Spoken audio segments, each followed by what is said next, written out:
नमस्कार दोस्तों, welcome to my YouTube channel Pathshala 360 degree. आज की इस वीडियो में मैं साझा करूंगा आपके साथ आगामी परीक्षाओं को देखते हुए हिंदी के 50 महत्वपूर्ण बहुविकल्पी प्रश्न। आइए शुरुआत करते हैं वीडियो की। पहला प्रश्न होगा आपके सामने, निम्नलिखित में से कौन सा मूल दीर्घ स्वर नहीं है? निम्नलिखित में से कौन सा मूल दीर्घ स्वर नहीं है? देखिए, मूल दीर्घ स्वर आपके ऑप्शन नंबर 1 में अ, ई, उ, ये तीन के तीन आपके मूल दीर्घ स्वर होंगे और ओ एक मूल दीर्घ स्वर नहीं होगा। दरअसल संरचना व बनावट के आधार पर स्वर दो प्रकार के होते हैं, मूल स्वर और संधि स्वर। फिर संधि स्वर आपके दो प्रकार के होंगे, दीर्घ संधि व संयुक्त संधि। तो जो मूल दीर्घ संधि ये तीन होंगे आपके, मूल दीर्घ संधि, और ये आपका नहीं होगा। ठीक है, तो उसका उत्तर होगा ऑप्शन नंबर डी। दूसरा क्वेश्चन होगा, हिंदी में ध्वनियाँ कितने प्रकार की होती हैं? हिंदी में दो प्रकार की ध्वनियाँ होती हैं, स्वर और व्यंजन। नेक्स्ट क्वेश्चन पर चलते हैं। नेक्स्ट क्वेश्चन आपका, मात्रा के आधार पर स्वर कितने प्रकार के होते हैं? मात्रा के आधार पर स्वर कितने प्रकार के होते हैं? मात्रा के आधार पर स्वर तीन प्रकार के होते हैं। नंबर 1 होगा आपका हर्ष स्वर, नंबर 2 आपका दीर्घ स्वर, और नंबर 3 होगा आपका प्लुत स्वर। ठीक है, नेक्स्ट क्वेश्चन पर चलते हैं। नेक्स्ट क्वेश्चन आपका होगा, एक से अधिक वर्णों के मेल को क्या कहते हैं? एक से अधिक वर्णों के मेल को क्या कहते हैं? स्वर, व्यंजन, अनुस्वार। बहुत आसान से विकल्प दिए गए हैं। ऑप्शन नंबर ए होगा, इसका उत्तर होगा आपका option number A. Option number A में दिया गया आपका अक्षर। जब व्यंजनों के मेल से आपका बनेगा अक्षर। ठीक है, अक्षरों के मेल से बनेगा आपका शब्द, और शब्दों के मेल से बनेगा आपका वाक्य। चलिए नेक्स्ट क्वेश्चन पर चलते हैं। नेक्स्ट क्वेश्चन आपका होगा, ई, च, छ, ज, झ आदि का उच्चारण किससे होता है? देखो, ये होगा आपका ई, च, छ, कचट तप। यहाँ हम याद करते हैं कचट तप। और सबसे पहले कचट मतलब कंठ की ध्वनियाँ होंगी। उसके बाद च वर्ग में आपके तालु की ध्वनियाँ होंगी, आपके तालु के बाद मूर्धा के बाद दंत के बाद ओष्ठ। तो च वर्ग जो किस में होगा? तालु में।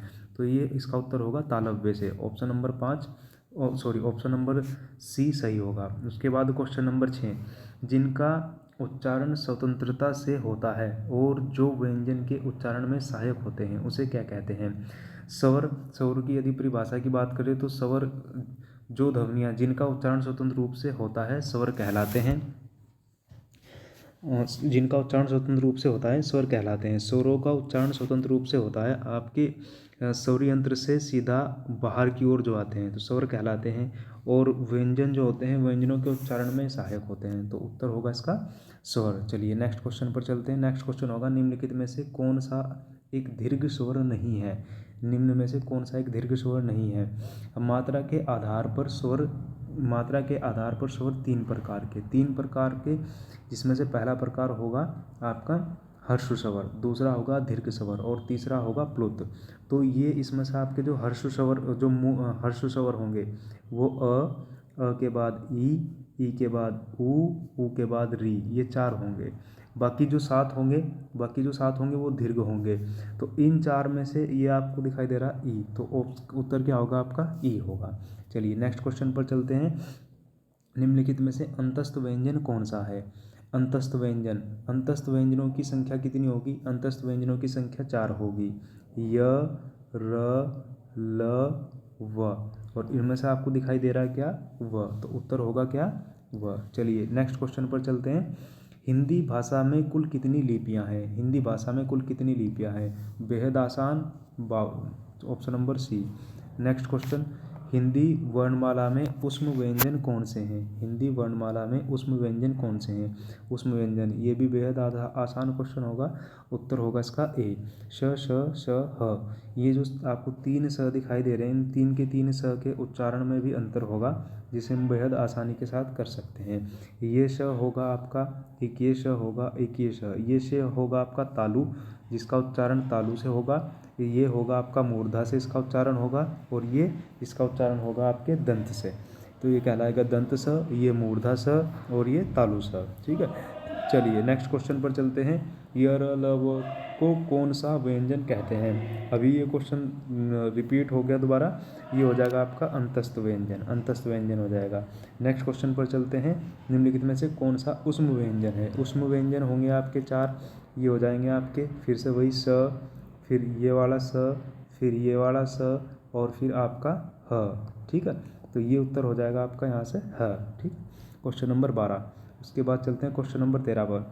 जब एक ही ध्वनि का द्वित्व हो जाए तो वह क्या कहलाता है? युग्मक ध्वनि। नेक्स्ट होगा अनुस्वार किसका कार्य करता है? अनुस्वार आपका पंचम वर्ण का कार्य करता है, पंचम वर्ण का। जैसे यदि बच्चों हमने लिखा, हम लिख सकते हैं जिस प्रकार रंग, अंग, ठीक है, और आपका चांद लिख सकते हैं, चांद लिख सकते हैं। तो इसमें हम अनुस्वार की जगह पंचम वर्ण भी प्रयोग कर सकते हैं। और आपका जैसे अंडा, अंडा हम कई बार इस प्रकार लिख देते हैं अंडा, ठीक है, और अंडा हम इस प्रकार भी लिख सकते हैं। ठीक है, तो हालांकि ज़्यादा सही हम ये वाला प्रयोग करते हैं, लेकिन ये भी अंडा कहलाएगा। इस प्रकार हम लिख सकते हैं डंडा, डंडा, ये हो जाएगा डंडा। ठीक है, डंडा। और या फिर हम डंडा बच्चों ऐसे भी लिख सकते हैं डंडा, ठीक है, ये वाला डंडा भी लिख सकते हैं। तो ये पंचम वर्ण की जगह अनुस्वार का प्रयोग किया जा सकता है। Question number 15। ए अय वर्ण कहलाते हैं, ए अय वर्ण कहलाते हैं। देखो जब हम ये कर देना आपका, तो एक तो आपका आता है यहाँ पे कंठ, कंठ ध्वनियाँ, कंठ ध्वनियाँ, और एक आपका आता है यहाँ से तालु ध्वनियाँ, तालु ध्वनियाँ। कंठ ध्वनियों में आपका अ और आ होगा, और तालु ध्वनियों में होगा आपका ई और ई होगा, य स ई होगा, छोटी और बड़ी, और अ और ई मिलकर बनाते हैं आपका अय। ठीक है, और ये जो अय होगा ये होगा क्या फिर कंठ तालु, दोनों से मिलकर, तो इसका उत्तर होगा कंठ तालु। ठीक है, नेक्स्ट क्वेश्चन पर चलते हैं। वह छोटी से छोटी ध्वनि जिसके टुकड़े नहीं हो सकते उसे क्या कहते हैं? बहुत बहुत आसान है, छोटी से छोटी ध्वनि जिसके टुकड़े नहीं हो सकते वर्ण कहलाएगी बच्चों। ठीक है, नेक्स्ट पर चलते हैं। नेक्स्ट क्वेश्चन, जिनका उच्चारण ऊपर के दांत पर जीभ लगने से होता है उसे क्या कहते हैं? बहुत सिंपल है, जब जीभ दांत पर लगेगी तो ये कहलाएगा आपका दंती। नेक्स्ट क्वेश्चन पर चलते हैं। किसी वस्तु को व्यवहार में लाना, इसका आशय किस शब्द से है? बेहद आसान, व्यवहार में लाना यानी प्रयोग करना वस्तु को। नेक्स्ट क्वेश्चन पर चलते हैं। नेक्स्ट क्वेश्चन पर चलते हैं। निम्नलिखित में से किस शब्द में स्वर व्यंजन संबंधी अशुद्धि नहीं है? स्वर व्यंजन संबंधी अशुद्धि नहीं है, ऊर्जस्वी। नेक्स्ट क्वेश्चन पर चलते हैं। जो संज्ञा सर्वनाम आदि शब्दों से जुड़कर नए शब्द की रचना करते हैं उन्हें कहते हैं जो संज्ञा सर्वनाम आदि शब्दों से जुड़कर नए शब्द की रचना करते हैं उन्हें कहते हैं, ये इसका उत्तर हो जाएगा बच्चों तद्धित प्रत्यय। प्रत्यय से क्वेश्चन है, कृदंत प्रत्यय व तद्धित प्रत्यय। जब धातु के अंत में प्रत्यय लगेगा तो कृदंत प्रत्यय, और जब संज्ञा सर्वनाम के अंत में लगेगा तो वो तद्धित प्रत्यय। क्वेश्चन नंबर 21 पर चलते हैं। जिस समास में पूर्व पद गौण तथा उत्तर पद प्रधान हो वह समास कहलाता है? बेहद आसान है, इसका उत्तर होगा तत्पुरुष समास, तत्पुरुष समास। समास के जो 6 भेद होंगे, ठीक है, 6 भेद होंगे, वो 6 भेद द्वंद्व, बहुब्री, द्विगु और द्वंद्व, तत्पुरुष समास। 4 यहाँ दिखाई दे रहे हैं, एक इनमें से आपका हो जाएगा बहुब्रीही समास और एक अव्ययी भाव समास, 2 इससे अलग और होंगे। ठीक है, नेक्स्ट चलते हैं। जो सर्वनाम संज्ञा शब्दों के मेल से बनते हैं उन्हें क्या कहते हैं? जो सर्वनाम संज्ञा शब्दों के मेल से बनते हैं संयुक्त सर्वनाम कहलाता है। नेक्स्ट क्वेश्चन, जिस क्रिया से संचालित व्यापार का फल कर्ता को छोड़कर क्रम पर पड़ता है उसे कहते हैं? जिस क्रिया से संचालित व्यापार का फल कर्ता को छोड़कर क्रम पर पड़ेगा तो मतलब क्रम होगा तो मतलब सकर्मक, सकर्मक क्रिया की उपभेद है द्विकर्मक। ठीक है, तो इसका उत्तर होगा बच्चों सकर्मक क्रिया। नेक्स्ट क्वेश्चन पर चलते हैं। निम्नलिखित में से कौन सा शब्द संबंधवाची है? निम्नलिखित में से कौन सा शब्द संबंधवाची है? देवीय शब्द। नेक्स्ट, क्रिया के जिस रूप से क्रिया निष्पादन के समय का ज्ञान होता है उसे कहते हैं काल, यानी क्रिया किस समय में हो रही है तो ये कहलाता है आपका काल। नेक्स्ट क्वेश्चन पर चलते हैं। वाक्य में प्रयुक्त शब्दों में परस्पर सामंजस्य को कहते हैं, परस्पर सामंजस्य को कहते हैं अनव्यय। ठीक है, नेक्स्ट क्वेश्चन पर चलते हैं। नेक्स्ट क्वेश्चन 27 नंबर क्वेश्चन को देखते हैं। निम्नलिखित में से कौन सा शब्द पर्यतन और उच्चारण के आधार पर व्यंजन का वर्गीकरण नहीं है? ये हो जाएगा आपका सघोष, सघोष, क्योंकि सघोष बच्चों कहलाएगा आपका स्वर तंत्री में कंपन के आधार पर, स्वर तंत्री जो होगी उस स्वर तंत्री में कंपन के आधार पर ये वर्गीकरण के अंतर्गत होगा स्वर तंत्री में। नेक्स्ट चलते हैं। व्युत्पत्ति के आधार पर संज्ञा के भेद होते हैं। ये जो संज्ञा शब्द है ये आपका शब्द के लिए ही प्रयोग किया गया है, ठीक है। तो अब इस व्युत्पत्ति के आधार पर तीन होंगे, एक होगा आपका रूढ़, एक होगा आपका योगरूढ़, योगरूढ़, योगरूढ़, और एक होगा आपका यौगिक। तो तीन होंगे आपके, ठीक है, तीन होंगे। तो उत्तर क्या होगा? तीन। नेक्स्ट क्वेश्चन पर चलते हैं। समानिधिकरण किस अव्यय का भेद है? समानिधिकरण किस अव्यय का भेद है? समुच्चय बोधक। चलो तो नेक्स्ट क्वेश्चन पर चलते हैं। निम्नलिखित में से कौन सा शब्द पुल्लिंग है?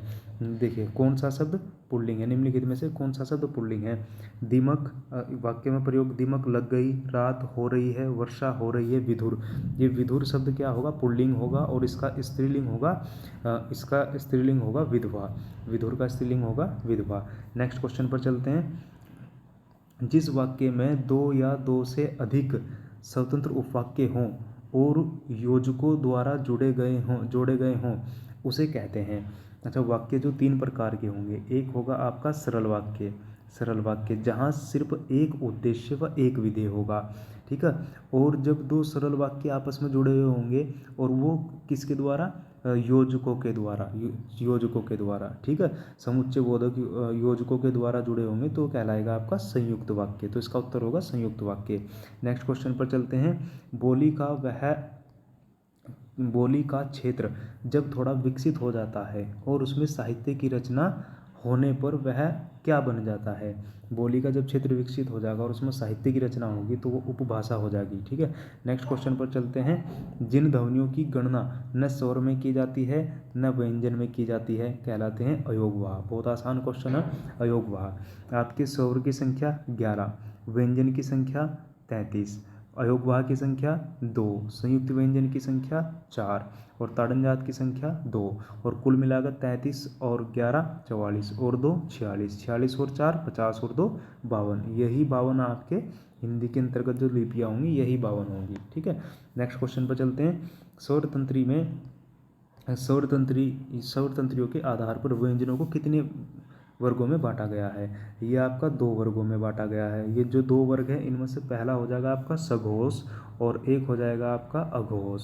सघोष और अघोष सौर तंत्री में कंपन, सघोष और अघोष सौर तंत्री में कंपन के आधार पर, ठीक है। तो उत्तर क्या होगा यहाँ से? 2, यानी बी ऑप्शन होगा। नेक्स्ट क्वेश्चन पर चलते हैं। भाववाचक संज्ञा कितने प्रकार के शब्दों से बनती है? भाववाचक संज्ञा आपके कितने, बहुत बढ़िया क्वेश्चन है। भाववाचक संज्ञा आपके 5 प्रकार से बनती है, जिसमें से विकारी के अंतर्गत आपके 4 हैं, जिसमें से आप संज्ञा को छोड़ दो तो एक सर्वनाम हो जाएगा, सर्वनाम, ठीक है, सर्वनाम, ठीक है। सर्वनाम के बाद क्रिया से बनेगी, क्रिया के बाद विशेषण से बनेगी, विशेषण के बाद एक जातिवाचक संज्ञा और एक आपका अव्यय से बनेगी, ठीक है, एक अव्यय से। जैसे विशेषण से क्रिया से कैसे बनाओगी? जैसे लिखना, ठीक है, लिखना में प्रत्यय लग जाएगा तो बन जाएगी लिखावट, बन जाएगी। जाति से बन जाएगी इस प्रकार बच्चे से पन प्रत्यय लगकर बचपन। तो इस प्रकार इसका उत्तर होगा आपका 5 प्रकार से। नेक्स्ट क्वेश्चन पर चलते हैं। वर्णमाला में स्पर्श व्यंजनों की संख्या कितनी है? बेहद आसान क्वेश्चन है। स्पर्श व्यंजन आपके 25 वर्गीय व्यंजन कहलाएंगे, जो आपका कचटतम वर्ग होगा। क वर्ग, च वर्ग, उसके बाद आपका ट वर्ग, उसके बाद त वर्ग और उसके बाद आपका प वर्ग, ठीक है। ये प्रत्येक में आपके 5 होंगे और 5 गुणा 5 आपके टोटल 25 होंगे, 25 स्पर्शी व्यंजन होंगे। उत्तर होगा इसका ए। Next question. स्वर ए का उच्चारण स्थान कौन सा है? ये क्वेश्चन पहले भी हम देख चुके हैं। ए का उच्चारण स्थान हो जाएगा आपका कंठ तालव्य। नेक्स्ट क्वेश्चन पर चलते हैं। नेक्स्ट क्वेश्चन है, किस स्वर के उच्चारण में दीर्घ स्वर से भी अधिक समय लगता है? ऐसा होगा, देखो, दीर्घ स्वर से भी अधिक समय हमने अभी देखा था। मात्रा के आधार पर स्वर आपके 3 प्रकार के होंगे, जिनमें सबसे पहला होगा आपका हर्ष स्वर, दूसरा होगा आपका दीर्घ स्वर और तीसरा होगा आपका प्लुत स्वर। हर्ष स्वर के उच्चारण में कम समय लगेगा और जितना समय इसके उच्चारण में लगेगा उससे 2 गुना इसके उच्चारण में लगेगा और फिर इससे 3 गुना इसके उच्चारण में लगेगा, यानी दीर्घ से जो अधिक समय लगेगा वो प्लुत के उच्चारण में लगेगा। तो उत्तर होगा इसका प्लुत, यानी डी। नेक्स्ट पे चलते हैं। किस व्यंजन का उच्चारण स्थान तालव्य है? फिर वही तालव्य किसका उच्चारण स्थान है, आप देखते हो तालव्य। हम देखा यहाँ हम देखते हैं बच्चों कचट तक, क च ट त और प। ठीक है, क मतलब कंठ, कंठ सबसे पहला आप जैसे ही चलोगे कंठ आओगा, कंठ के बाद आपका तालु आओगा। ठीक है, तालु के बाद मूर्धा, मूर्धा के बाद दंत, दंत के बाद ओष्ठ। तो तालु में च वर्ग आया आपका, और च वर्ग में क्या क्या होगा, च छ ज झ। तो उत्तर होगा यहाँ से क्या, झ यानी बी। चलो इसके बाद 40 नंबर क्वेश्चन पर चलते हैं। भाषा की सार्थक लघुत्तम इकाई किसे माना जाता है। भाषा की सार्थक लघुत्तम इकाई, यहाँ उत्तर हो जाएगा आपका शब्द, शब्द हो जाएगा। स्वर संधि कितने प्रकार की होती है। स्वर संधि आपकी 5 प्रकार की होगी। 5 प्रकार की कौन कौन सी होगी आपकी, एक दीर्घ होगी, एक आपकी दीर्घ संधि होगी, दीर्घ संधि। दीर्घ के बाद आपकी एक संधि हो जाएगी आपकी कौन सी, दीर्घ के बाद गुण, गुण के बाद हो जाएगी आपकी वृद्धि, वृद्धि के बाद हो जाएगी आपकी यण, यण के बाद अयादि। ये 5 भेद होंगे, उत्तर होगा यहाँ से डी आपका। नेक्स्ट क्वेश्चन पर चलते हैं। चौपाई के प्रत्येक चरण में कितनी मात्राएं होती हैं। तो चौपाई के प्रत्येक चरण में मात्राएं होंगी आपकी 16। छंद कितने प्रकार के होते हैं। छंद 3 प्रकार के, मात्रिक छंद, वार्णिक छंद और मुक्तक छंद, 3 प्रकार के होंगे। तो उत्तर होगा यहाँ से बी। नेक्स्ट क्वेश्चन पर चलते हैं। नेक्स्ट क्वेश्चन होगा आपका 44। निम्नलिखित में से कौन सा वार्णिक छंद है। वार्णिक छंद कौन सा, सवैया वार्णिक छंद है यहाँ से। चौपाई, दोहा और रोला ये आपके मात्रिक छंद हैं। ठीक है, चलो नेक्स्ट क्वेश्चन पर। छंद पढ़ते समय आने वाले विराम को कहते हैं यति। यति, यति का शाब्दिक अर्थ क्या होगा, विराम। जिस प्रकार हम बोलते समय बीच में रुकते हैं उसी प्रकार लिखते समय भी बीच में हम रुकते हैं। ठीक है, तो यति का प्रयोग किया जाता है। जैसे रहीमन पानी राखिए, यहाँ यति, बिन पानी सब सून, पानी गए ना उबरे, फिर यति, मोती मानुष चून। तो ये जो यहाँ प्रयोग होगी ये कहलाएगी आपकी यति। चलिए नेक्स्ट क्वेश्चन पर चलते हैं। छप्पे किस प्रकार का छंद है। छप्पे किस प्रकार का छंद है। आपके जो मात्रिक छंद है, मात्रिक छंद आपका 3 पार्ट में बांट दिया गया है। मात्रिक छंद भी आपका 3 पार्ट में बांट दिया गया है। ये 3 पार्ट में से एक पार्ट हो जाएगा, एक पार्ट हो जाएगा आपका सम्मात्रिक, एक हो जाएगा सम्मात्रिक, एक हो जाएगा अर्ध सम्मात्रिक और एक हो जाएगा विषम मात्रिक। तो विषम मात्रिक में होगा आपका छप्पे, विषम मात्रिक में होगा आपका छप्पे। ये इसका उत्तर हो जाएगा ऑप्शन नंबर बी। नेक्स्ट पर चलते हैं। किस छंद का प्रथम और अंतिम शब्द एक सा होता है। किस छंद का प्रथम और अंतिम शब्द एक सा होता है। इसका उत्तर होगा बच्चों, इसका उत्तर होगा यहाँ से आपका कुंडलिया। इसका उत्तर होगा आपका कुंडलिया। नेक्स्ट पर चलते हैं। उपमेय में कल्पित उपमान की संभावना को क्या कहते हैं। उपमेय में कल्पित उपमान की संभावना, जब उपमेय में कल्पित उपमान की संभावना होगी तो ये कहलाएगा आपका उत्प्रेक्षा, उत्प्रेक्षा। ठीक है, नेक्स्ट क्वेश्चन पर चलते हैं। उपमान और उपमेय का अभेद। उपमान और उपमेय में 2 प्रकार से भेद होगा। अभेद मतलब जब इनमें कोई भेद आपस में नहीं रहेगा। जब इनमें कोई भेद आपस में नहीं रहेगा तो एक बार तो उत्तर होगा इसका रूपक। लेकिन यदि ये इनमें अभेद हो और निषेधात्मक शब्दों का भी प्रयोग हो, निषेधात्मक शब्दों का प्रयोग हो, तो तब ये हो जाएगा आपका, एक बार रूपक रहेगा और एक बार जब निषेधात्मक हो जाएगा तो ये हो जाएगा आपका अपहनुति। चलिए नेक्स्ट पर चलते हैं। मुख्य रूप से समास कितने प्रकार के होते हैं। मुख्य रूप से समास कितने प्रकार के होते हैं, उत्तर होगा 6। ठीक है, आज की इस वीडियो में हमने टोटल 50 क्वेश्चन डिस्कस करे हैं, 50 क्वेश्चन हिंदी के उत्तर सहित। ये जो वीडियो होगी आपकी उत्तराखंड कांस्टेबल के लिए, उत्तराखंड कांस्टेबल, उत्तराखंड एसआई, उत्तराखंड पटवारी और आने वाली यूपी कांस्टेबल की परीक्षाओं के लिए महत्वपूर्ण होगी। जबकि इसमें जो हमने क्वेश्चन करे हैं छंद के, वो लगभग यहाँ सिलेबस में नहीं है उत्तराखंड के, और बाकी सब लगभग आपके लिए महत्वपूर्ण होगा। ठीक है, चलिए आज के लिए इतना ही।